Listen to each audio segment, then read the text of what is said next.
নবীর ভালোবাসা এটা মামুর বাড়ি, হ্যাঁ এটা আপনারা নানার বাড়ি আর মামুর বাড়ি।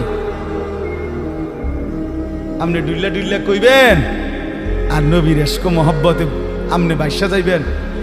চেহারায়, সুরতে, আমলে, আখলাকে জিন্দিগির কোথাও রাসূলুল্লাহ সাহাবীদের তরিকা থাকবে না। আপনি নবী প্রেমিক হবেন, এত বড় মিথ্যা নিজের জন্য ফয়সালা করেন না। নিজের ব্যাপারে এত বড় ভুল করেন না বাপ, নিজের এত বড় ক্ষতি করেন না। অনুরোধ আমার ছেলেদেরকেও বলি, বাপ এই যৌবন, এই বয়স আল্লাহ তাআলা ইবাদতের জন্য দিয়েছেন। কোরআনুল কারীমে আল্লাহ তাআলা বলেন, সুম্মা নুখরিজুকুম তিফলান, আমি মানুষের সন্তানকে প্রথম মায়ের পেট থেকে বাচ্চা আকারে বের করি। সুম্মা লিতাবলুগু আশুদ্দাকুম, অতঃপর তার দেহে আমি আল্লাহ শক্তি দিতে থাকি, দিতে দিতে যৌবনে শক্তি পরিপূর্ণ করে দেয়। তাহলে আল্লাহ তাআলা যুবককে শক্তি পূর্ণ দিয়েছেন আল্লাহর কসম শুধুই আল্লাহ তাআলার বন্দেগীর জন্য।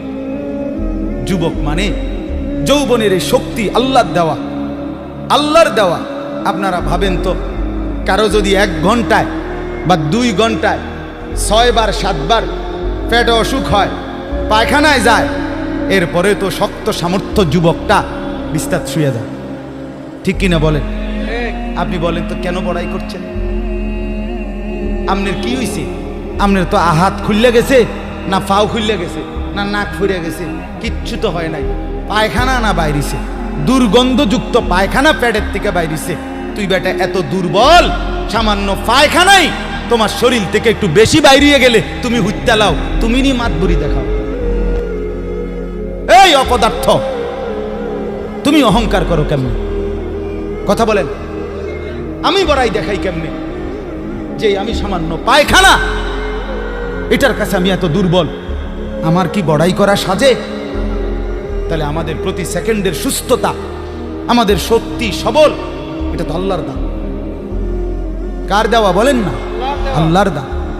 আল্লাহর দেওয়া সেই শক্তি, আল্লাহর দেওয়া সেই বল, আল্লাহর দেওয়া সেই সাহস, আল্লাহর দেওয়া সেই যৌবন আমার ভাই কেন না ফরমানের মধ্যে ব্যয় করে? কেন?